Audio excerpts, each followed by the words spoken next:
I feel like I can never talk about death enough, especially when it comes to protecting the sovereignty of our elders or our loved ones. If talking about death is hard, have you ever considered hiring a death doula? Stay tuned, let's talk about it.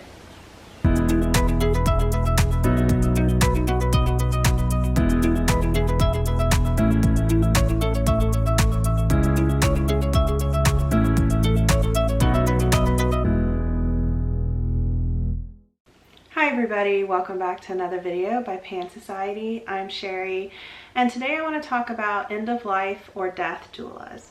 So this is going to sound like a sad topic, but it doesn't have to be. It just depends on your perspective and how comfortable you can get with things. And sometimes that's why we need death doulas. I feel like businesses have been built around removing us from cycles of life, whether it's the birth of people or the death of people. We have hospitals, funeral homes, and they remove us from having traditional wakes or ways to say goodbye, allowing our grief to happen, and then also knowing what the process is all about. So this is why you might consider hiring a death doula. Death doulas are amazing people who are hired by the family when there's ever a prognosis given where death is imminent, whether it's long-term or short-term, no matter what stage anybody is in life. Now, the job of a death doula is to help the person that they're hired for, their client, and also the client's family. So there's a lot of things that are going on here. So with the family, which is probably where the hardest parts come from, is they'll explain the processes of death, like what's happening, what to expect, so that you can prepare yourself for all of it. And even though you're prepared, sometimes it's still going to be hard, and that's okay, because these are people we love. But they'll explain everything, and always, you know, with the more information that we have, the better we tend to deal with things.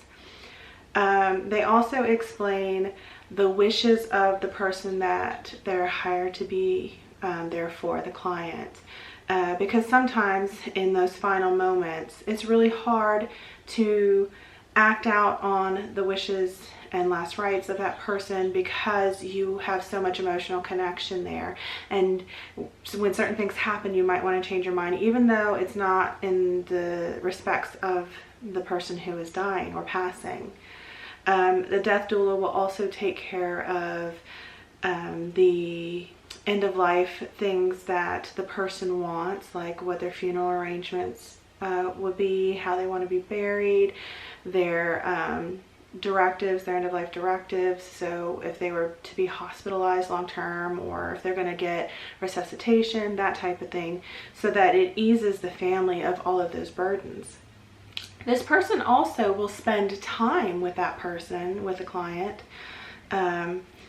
doing things like just talking to them, helping them out spiritually, or just spending time or helping with legacy projects like building scrapbooks or making quilts or things to pass on to the family, helping write those letters that are going to be read afterwards, you know, all these things for memories.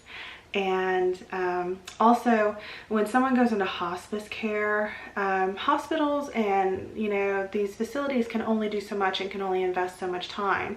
But when you hire an end-of-life doula, that doula sits with that person during extra hours so that they're not lonely. And then they may also be there for the death to help with all the grief and everything that's happening, because while those moments are happening, medical staff is going to need answers or directives and things like that. So the death doula just relieves the family of all those burdens and helps out. So if you are ever in a position where we come to that place, maybe you might want to consider talking to a doula, especially if you check with yourself and you know your sovereignty might be challenged, or you aren't sure of what the right moves are. You never know. That person is there to help you and to help with everything, especially with the moving of grief, and it could be the right move for you. Thank you so much for sharing your time with me today. Don't forget to comment, share, like, and subscribe, and I will see you next time in the next Pan video.